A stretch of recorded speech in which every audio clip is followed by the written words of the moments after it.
Today is going to be such an interesting conversation.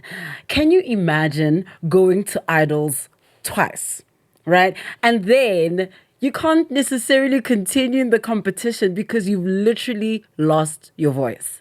Hey? And then you come back with music. Can you just imagine what kind of an interesting journey that can be? I'm so excited for this conversation with singer, songwriter, superstar, cheapy Thapelo Esau. Thank you so much for joining us. Thank you very much for having me. Hey guys. So you're in the top 9 competition. What are the first things you're realizing? Hey, maybe something may be wrong with my voice. When every Sunday I'd need to perform, my voice would just burn out. And we did not know why. And this is so crazy because production decided to take me to a specialist. Specialist was like, girl, you are on the verge of losing your voice forever, like permanently. It's done. Do you feel the same?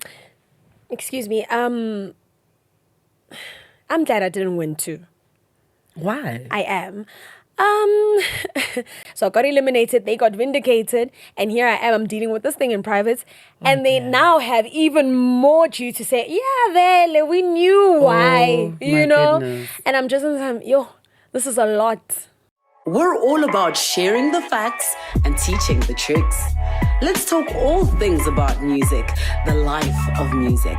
Let's engage about the rhythm. Let's talk about our passion for melodies, sound, and those beautiful classics. Let's get educated about these decibels we oh so dearly love.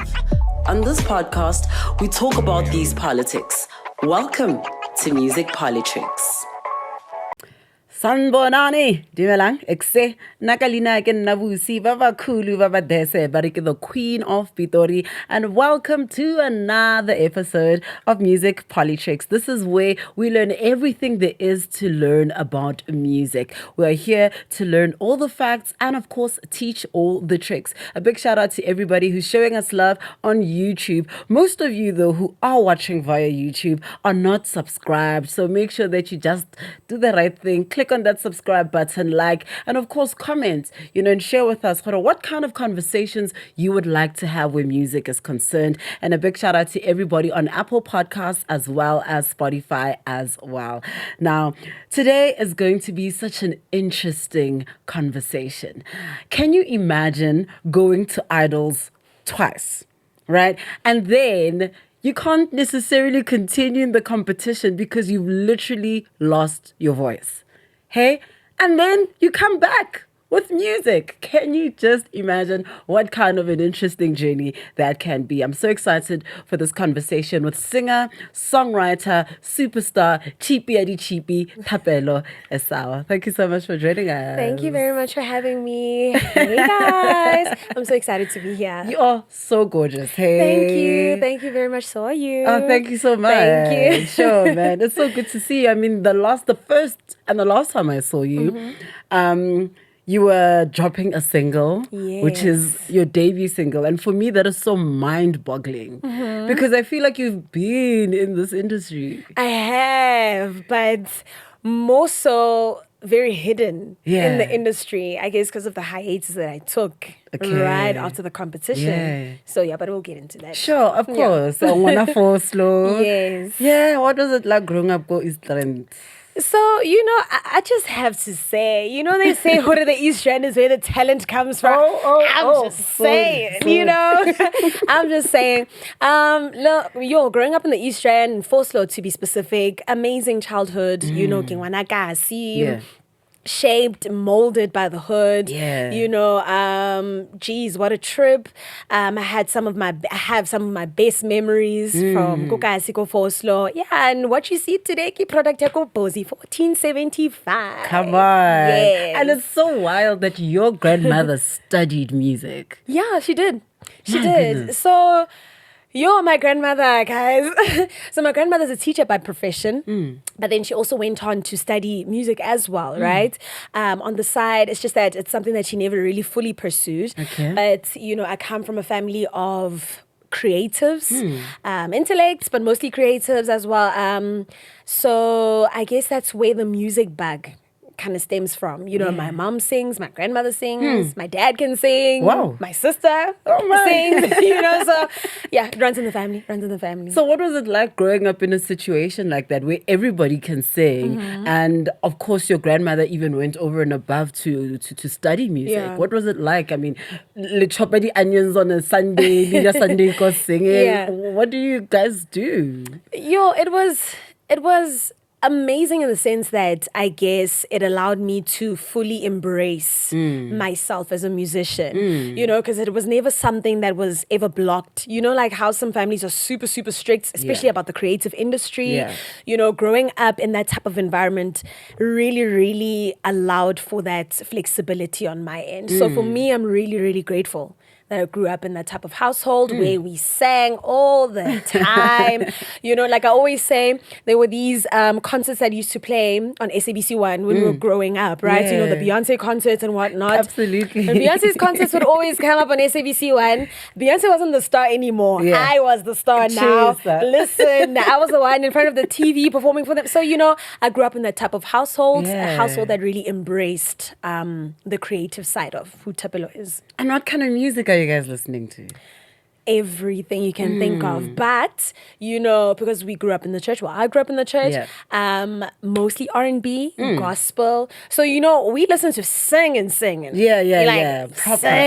singing, you know, but hip-hop, R&B, anything you can think of, listen, we're not limited to anything. I love how you also relate singing to church. Yes. Because that's where it all started for you. Yes. What was it like singing in church?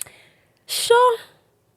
I guess, I can't even liken it to anything really. It was that amazing, you know.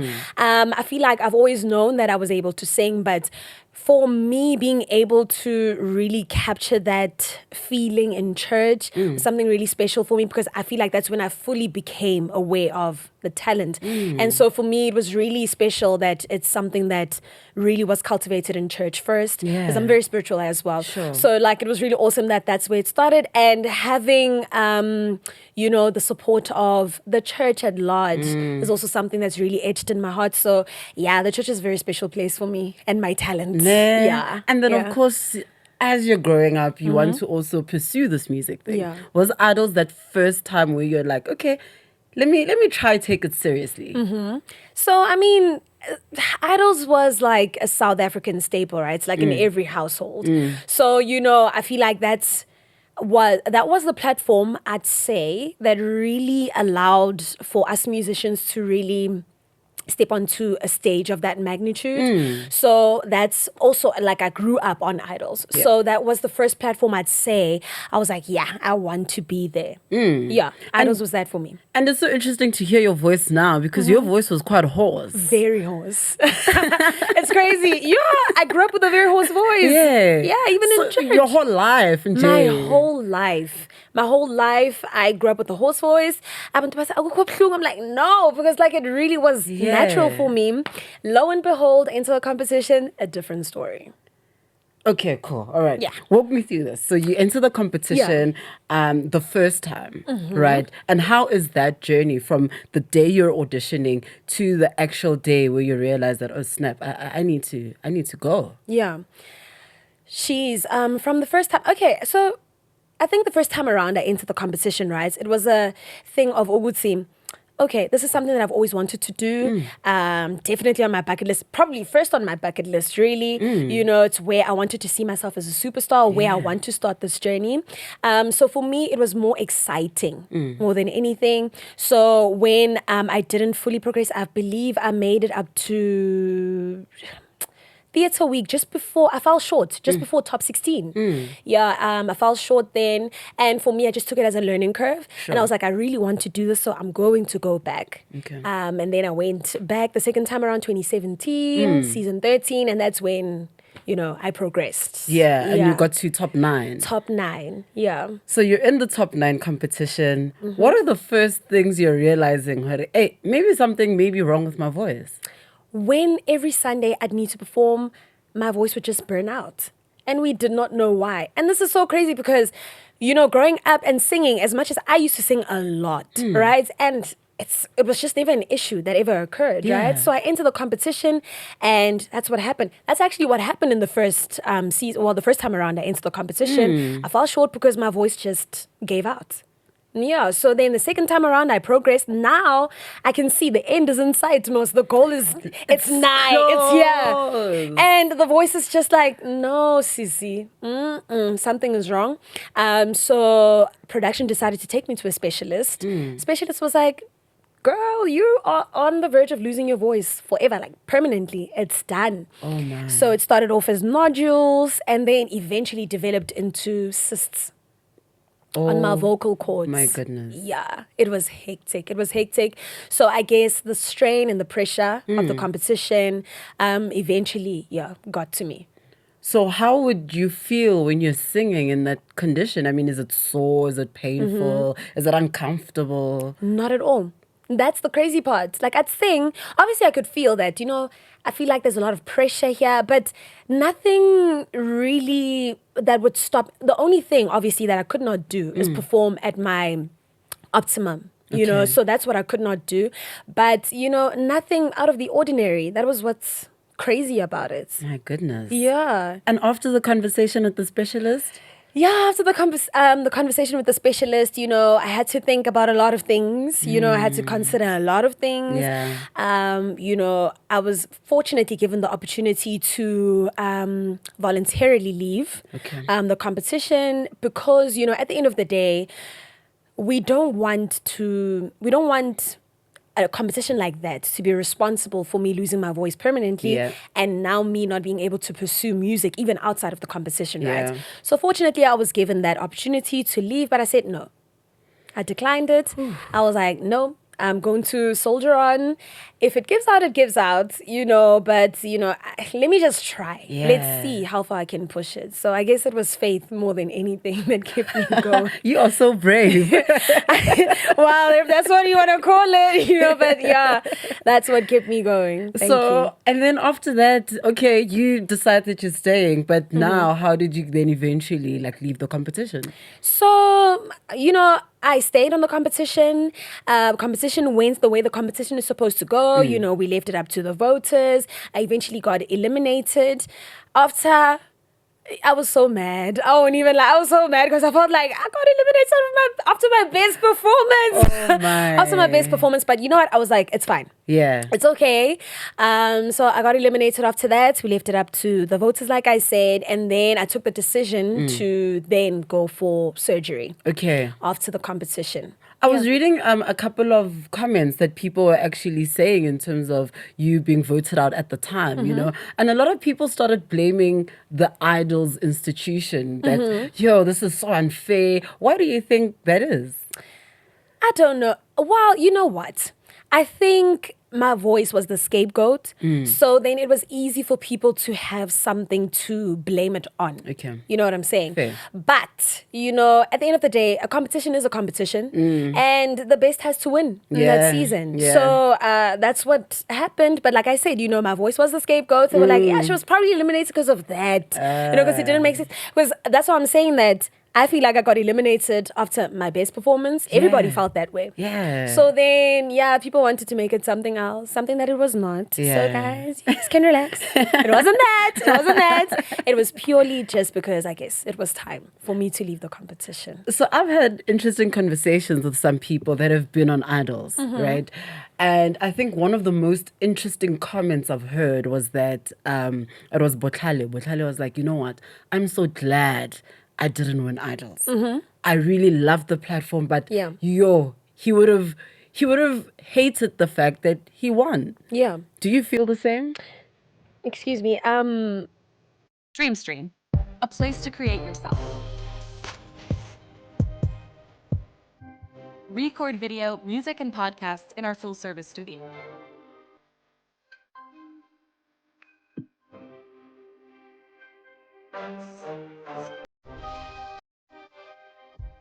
Record video, music, and podcasts in our full-service studio.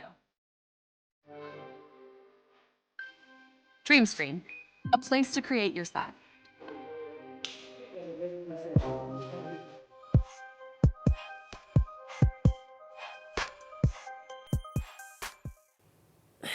I'm glad I didn't win too.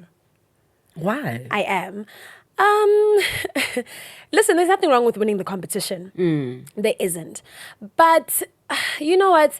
I just feel like, I don't know if it's a me thing or what. I love idols. I love the platform as well. Just as Butlali said, you know, I feel like I would not have been here had it not been for the for the platform. Sure. But you know, I just feel like, geez, I call it an idol's curse. Idol's curse. I call it an idol's curse. Look, I'm not taking anything away from anybody who's really went on to win the competition. Kudos to them, right? But I just feel like there's something about competitions as a whole, you know, any competition at that, that, you know, I don't know what it is. Maybe you win the competition and there's so much pressure that's put on you, and there are expectations that you now have to meet. And unfortunately, you're human at the end of the day, and sometimes you can't live up to those expectations. And when, let's say, you let people down and you're completely isolated, you know what I feel? So that's how I feel about, you know, maybe it being a good idea not winning the competition, you know, because I think a lot of people succumb to the pressure of winning a competition of that magnitude. So that's my only reason. You know, I don't know about other people, but and I can get that. You know, a lot of pressure and also contracts. I mean, what does that contract look like? Because I don't think it's a great contract, because then where are the winners? You know what I mean? Well, it's a very controversial thing, you know, when it comes to contracts and competitions in general. However, you know, I just feel like a contract is a contract. Even outside of any competition, really, any record deal, a contract is a contract. It has its pros and cons. And that's what the contract was with idols as well. However, I'm not too sure what it is like for, I'd say, the top 3. You know, because we all get offered a contract in the top 10, actually. But it's more centered around that top 3 and, of course, the winners, right? The only con, I'd say, with the contract is that for the rest of us, the top 10, is that you really can't do much for the 6 months post the competition, right? And purely because, I get it now. It's purely because, why would you want any direct competition with your winner at the time? You know what I'm saying? So, there are just limitations on maybe just hold off a bit. You can do your thing, but hold off a bit for this 6 months post-competition, because we're obviously trying to push this winner. You know, we're trying to push our runner-ups as well, you know. And for anybody else, you know, it may be a tough pill to swallow because they don't get it at the time. But when you view it from the business side of things, it makes sense. You don't want any direct competition with who you're trying to push at the time. Hectic. So, And then in the top 10, that contract that they offer you guys, are you able to say no? Can you say, listen, I want to stay in the top 10, but I don't like this contract, so no, thank you? Well, I mean, you enter the competition knowing what you're up for or what you're up against, right? These are things they actually speak about, like, from the beginning. You know, it's just a disclaimer. You know, this is what you guys should expect should you get to a certain stage of the competition. So you go into it knowing. Fair. You go into it knowing, so we can't really blame them when it comes to that. Because we consented. We've consented, exactly. Okay, cool. All right. That is very interesting where the top 10 is concerned, you know, but obviously, once you then get eliminated from the competition, it's time for surgery. What is the surgery that you're getting? How long does it take? Does it mean that you can't speak for a while after the surgery? So, fortunately for me, right after the competition, I was like, okay, let me use the 6 months to go have the surgery. So I was like, okay, I can't do anything, right? I can't really release any music right now. So let me use this time to go do the surgery, heal, so that when it's time for me to then start making music, doing my thing, I'm good to go. So after the competition, I decided to go have the surgery. So it's like a laser procedure. It's like a normal surgery, you know, it's just that it's a laser procedure. I don't know what exactly they do. I know they put things down your throat or stuff, whatever they do, whatever it is. But essentially they burn the nodules or the cysts. And you can't speak for like any other surgery. But you know, with the speaking part, I couldn't speak for about 3 days. But when I was given the go ahead to start speaking, you know, I had to obviously speak really softly. You know, I couldn't strain my voice, but I could not sing. So I was not clear to sing until for until 6 weeks. You know, like any other surgery, you have to heal for 6 weeks. And yeah, so it was that. But when it was now time for me to go back to singing, I then discovered that I couldn't sing anymore. Oh my goodness. I discovered that I could not sing. So, ooh, what a tumultuous time in my life. I can imagine. Yo, I'm fresh off a competition. I'm supposed to be capitalizing on this. Yeah. I can't because I cannot sing. And I'm very private, Yeah. right? I like dealing with my demons in private, right? Sure. So, like, I didn't want to fully display that. So now there's the whole thing you would see. Some people thought that I could not sing even when I was on the competition. So I got eliminated. They got vindicated. And here I am. I'm dealing with this thing in private. And they now have even more due to say, yeah, Vele, we knew why, you know? Goodness. And I'm just in time, yo, this is a lot. It's a lot. So, like, I mean, for sure, you know, singing is something that you've always known what to do. So when you were singing the second time around after your surgery, were you not getting the notes right? What is it that was happening that you're like, oh snap, I can't sing? I couldn't get the notes right. Nothing. Like nothing. I couldn't belt. I just could not sing. I really could not sing. You know, like motho o sa kgoneng ho bina at all. At all. Bonna so. Well, I mean, yeah, like I could not sing at all. How did you then relearn how to sing? It took years and years and years. But I honestly feel like it took years because it took a knock on my self-esteem, right? Because now I discovered that I can't sing and I fell into some sort of depression for a really long time. I couldn't sing for years. Until then, I took the decision to be honest. This is enough. Enough is enough. I love this. I was given the gift for a reason. And I believe that, you know, God gives you gifts, right, for you to use. But, you know, at a certain point, if you really don't use them, I feel like he takes them away. You know, so I was like, I can't run that risk. I really love this. So, and I've just scratched the surface. So I really, really need to discover what it is that I can do before, you know, it's taken away. So I took a stand and I was like, let's start from scratch. Foundation, you know, we learn, practice, you know, until eventually I could, you know, sing a sentence nyana. Okay. Then I built off of that, hajwalo. Okay. Until, you know, what we have today. Even today, though, I'm still learning how to sing. My goodness. I'm relearning the skill. That is so mind-boggling. Something Yeah. you've always known how to do effortlessly your whole life. Yeah. And it just disappeared. How does someone learn how to sing? I mean, what are those first things that you were doing to learn?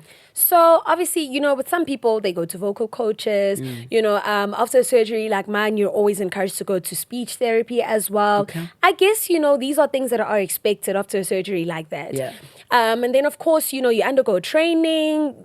You can go on YouTube. There are plenty of tutorials on how to learn how to sing, you know, how to basically, I guess, teach yourself the skill again. So yeah, that's exactly what I did. I did it like how I did it growing up. I guess honing the craft, you know, listening to music again, trying to get the melodies, what is it? The tunes. I've lost my train of thought on it, but like I basically did it the traditional way. I'd listen to music and emulate that until I got it right. And when did you know that, okay, I got it now? In 2022. What was happening? So 2022, I got hit up for a gig, I think, right? Mind you, now people don't know that I've had the surgery way back. You know, they don't know. They still think Thapelo can sing. But now, obviously, people are curious as to why I was, you know, I took a hiatus, why I'm not on the scene. So God bless Mpendulo, a guy called Mpendulo, you know, he's a producer as well. He reached out to me on time, hey, Taps, do you sing? I'm like, yeah. I answered very hesitantly because I was like, I'm not sure. Yeah. But, you know, I was like, let me give it a shot, right? Mpesh then was like, okay, listen, let's gig. Like, let's do gigs, corporate gigs, you know, let's gig at weddings. And I was like, you know what, let me also take this as a stepping stone.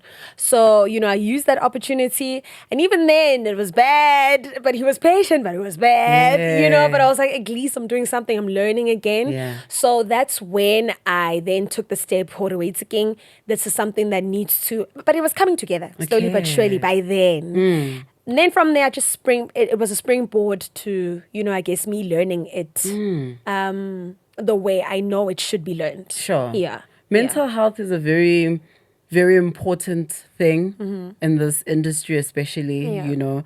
How did you deal with the depression? I mean, of something that you love so dearly, and yet it feels like it has been taken away from you. Geez, I don't even know where to begin. Obviously, at the time, I guess at some point, mental health issues were a taboo of some sort, right? I feel like it's only now, really, in the recent years, that, you know, issues like that are really coming to light. So I guess at the time when I was experiencing this, like I said, I deal with my demons privately, you know, so I didn't seek anything professional, you know, besides prayer. I just prayed about it, you know. I didn't feel comfortable enough to go speak about it to somebody and stuff. So, yeah, I didn't necessarily do anything too hectic, but my solace was really just, I found solace in prayer. So that's how I dealt with it. But, you know, now in hindsight, looking back, how I would have done it differently is, you know, seek the professional help. Yeah. Seek the professional help, you know, ska like a har. Yeah, ska like a har. Does it haunt you sometimes? Does it come back? Maybe you reliving those emotions? No, hey. Yeah. No, I think I've healed. Yeah. I'm fine now. You know, I'm fine. Really, it was a catalyst to me relearning myself. Dreamstream, a place to create yourself. Record video, music, and podcasts in our full-service studio.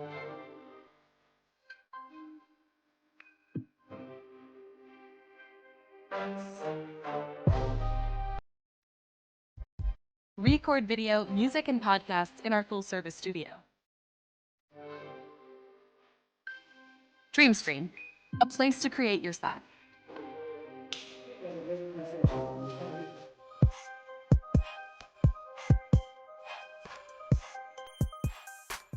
And building confidence. And that's just that's the person that I'm stepping into right now. Yeah. You know, the healed version of Taps. And I'm walking and standing firm on there. I love that. Standing on business. Standing on business. Yeah. That is so exciting. And now, you just released your debut single, which is crazy. You know, as I said earlier on, that I mean, I feel like you've been in this industry, you know, Yeah. and you have, you know, you really have. But what was the process then from the times that you were gigging with Umpendulo to now? What have you been up to before you actually dropped the single? So from then until now, it's really just putting the groundwork in. Like I said, I've been relearning I've basically been honing the craft behind the scenes. I guess it was in preparation for now, you know, and this honestly came as a surprise. You know, I honestly did not know when I was going to do music again. Yeah. If anything, I actually think I low-key quit on music until this opportunity came by. Yeah. Yeah, but you know, I was honing it. Working on the writing, working on the, you know, singing. Yeah. So from then till now, that's what I've been up to. You know, I guess just really redeveloping myself as an artist. Okay. Yeah. And your first single, you're working with a Loki. What a super, super talented individual. Yes. How did that happen? It came about by, so we were listening to a song and we're like, no, man, you know, it's a wedding song. It's a very festive Yeah. type of, you know, song. So we were like, how can we make it not uncliche? Is uncliche a word? Is uncliche a word? Well, we know what you mean. Yeah, you know, though. you know what I mean. So we didn't want something super cliche in the sense that it's just a singer singing about love, you know, and ingo mo na. So we just wanted a fresh take on it. Sure. So we explored having other artists on it, another singer. We're like, no, you know, how's about a rapper? And, you know, we were like, okay, that could work. And we reached out to Loki. We're like, Loki, can you please play around with this? And he came up with what we have, and I'm obsessed That with is what so he did on the cool. song. Yeah, it sounds like you have a great team. I mean, this is the Yeah. team from David Gresham. Correct. How did you actually get in touch with them? How are you guys working together? So via the A&R, Themba Mlongwana, God bless him, grateful for him, that's my boy. Yeah. So Themba reached out to me sometime in, I can't actually recall, but I know it was sometime this year. Yeah. And he asked me, Taps, do you still sing? And I said, You know, again, I answered very hesitantly, but I was like, you know, we don't know what could come out of this question. So I was like, yeah, I do. What's up? And he was like, okay, so I think I may have an opportunity for you, right? So we can't let that talent go to waste, right? And I was like, okay, cool, let's hear it out. And then he was like, I'm going to get back to you. Hold my phone. I'm going to come back to you. You know, so that's what happened. And then I guess he did whatever his A&R work is. And they were sold. They got back to me and they asked to see me. And we had a conversation and they were like, okay, Tapsy, listen, you know, we love what you're about and we love what we hear. Yeah. And we would love to work with you. And yeah, you know, it's a kind of long story short, I joined the David Gresham family. And, you know, like I was saying to you earlier, it doesn't feel like any business transaction. You know, it does feel like I'm working with my family. I feel super comfortable at the stable. And yeah, I'm really, really grateful for the opportunity because I get to do what I love again. So maybe me hesitating to answer or hesitatingly answering yes worked. Yeah, and saying yes anyway. Yeah, you know, and saying like yes. sometimes it works. It really does. My perseverance, my foster. Guys. It's a mess. And when you say, okay, I love the fact that you're saying that it doesn't feel like a business transaction. But it is a business transaction nonetheless, right? Yeah. What is it looking like? I mean, you were saying earlier on, before we started, that you're not signed to them as a record label, but it is Loki giving like T's and C's of a record label. I mean, how does that work? So I am signed, essentially. Cool. Okay, I am signed. However, we do have an exclusive artist agreement where, like I said, it's like we're, for lack of a better statement, testing the waters, right? We're seeing if the partnership is a partnership that is going to work. You know, we're kind of gauging the type of relationship that we have from a creative perspective. So we do have a time frame, you know, that we're trying to, I guess, achieve this goal by. So yeah, that's what we're doing. So we're just playing around with music, playing around with sounds, and seeing, I guess, how well we work. With each other, And I'm sure they've given you a lot of support, you know, in terms of pushing you, in terms of making sure that your music is out there. But, you know, is ownership important in a conversation like this, seeing as they are really offering so much and putting so much on the table? Yeah. Ownership is important when it comes to any creative's, I guess, lifespan within the industry, right? Because obviously you have to think about the future when you're not on stage anymore. You have to think about, I guess, the longevity of your career outside of you being, you know, under the bright lights and stuff, right? So ownership really is a conversation that needs to be had. So I'm guessing you're talking about things like masters and things like that, right? So with my team, right, I do have the opportunity to acquire my masters. After a certain time, obviously, if I do want to. Eventually, I think every artist wants that. 100%. Yeah, so I do have the opportunity to want to acquire them. I have been given that choice. I think that's very good. Yeah, you know, because man, like it's a lifeline for a lot of artists, musicians, even just people who just write songs. You know what I mean? Like, I think it's very important, and I love that. I love that openness that you guys have together. So now, going forward, where are you at the moment? You know, it is the festive season. What's going down? What's happening? And musically, where's your mind at? That's a very good question. You know what? Musically, let me start with what we're doing going forward, right? Sure. So going forward, typically what the expectation is, I guess, from everybody who now knows that I'm making music again is, where are you this December? Where are we going to catch you? I've decided to fully focus on making music because it's only my debut and I'm not going to go out there and gig with one song. I mean, yeah, sure, I've done, you know, I've recorded music, but I'm just like, you know what, this is a fresh start. So I'm going to treat it like a fresh start. So I am going to dedicate my festive live to being in studio. I'm going to camp in studio. Make sure that next year, what I release is on time. Yeah, now we understand why. Sure. You know? So, yeah, that's where I'm at in terms of what I will be doing going forward, especially this coming festive season.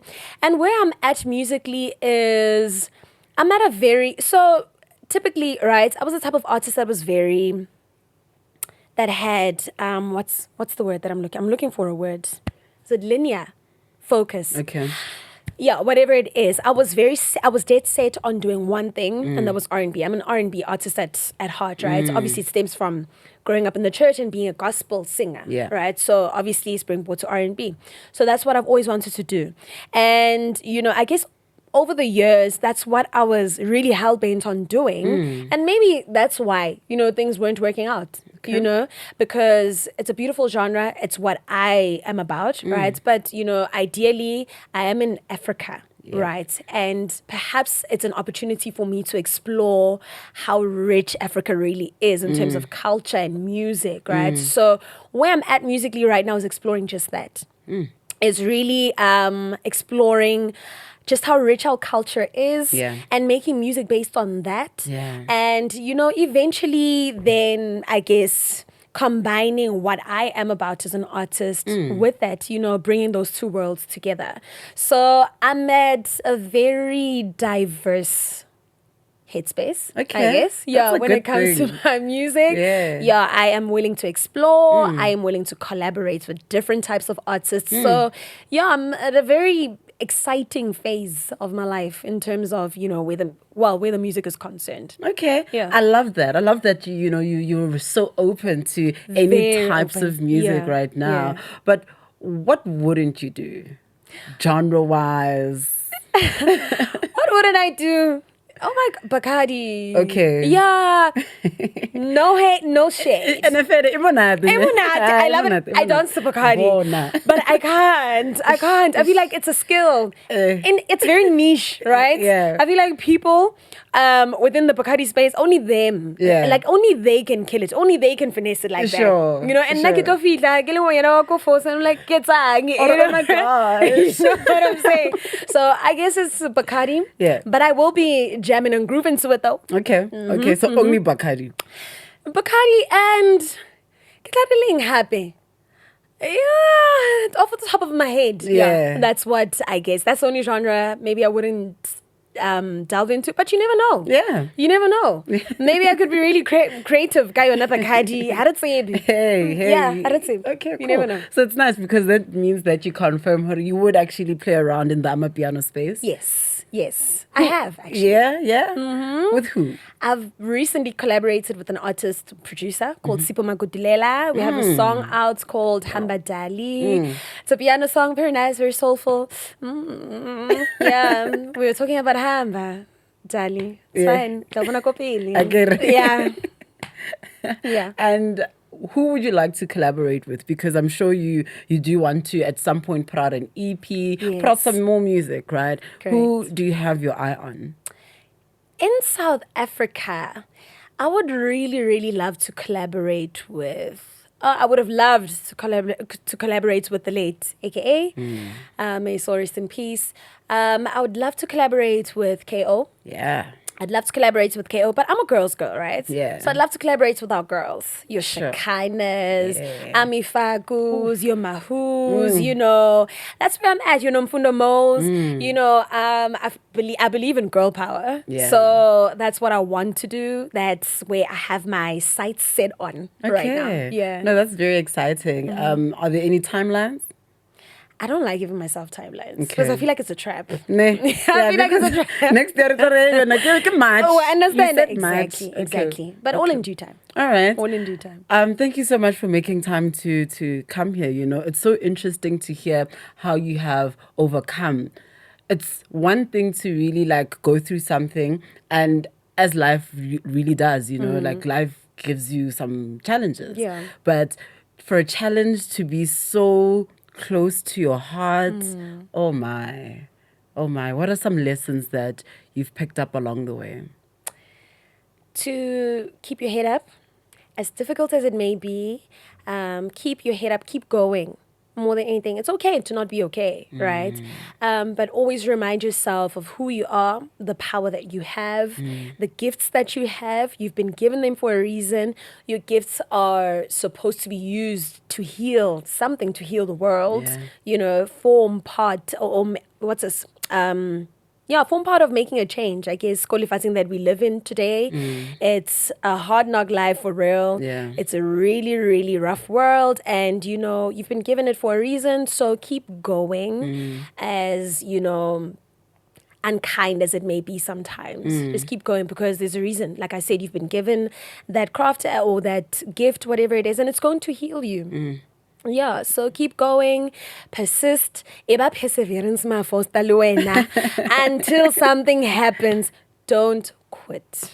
I love that. Don't quit. Yeah. Thank you so much for coming through, Thapelo. Thank you for having me. It's such a pleasure. I'm wishing you all the best. Thank you very much. Like, all the blessings are coming your way. I mean, all the things that you want to achieve.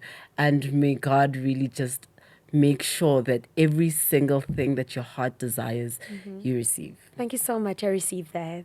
And thank you very much for this platform. And I pray that it grows. Thank you. Thank you so much for having me. Thank you. The one, the only Thapelo Esau. What an incredible conversation. If you feel that, you've also lost your voice or perhaps you've lost your belonging in the world, I hope the story motivates you. I hope it keeps you going and really just enables you to get up and keep moving. If you'd like to use the studio, maybe you'd like to record your own music or your podcast, all you need to do is send that all-important email. It is info@dreamstream.co.za. Make sure to follow us on all our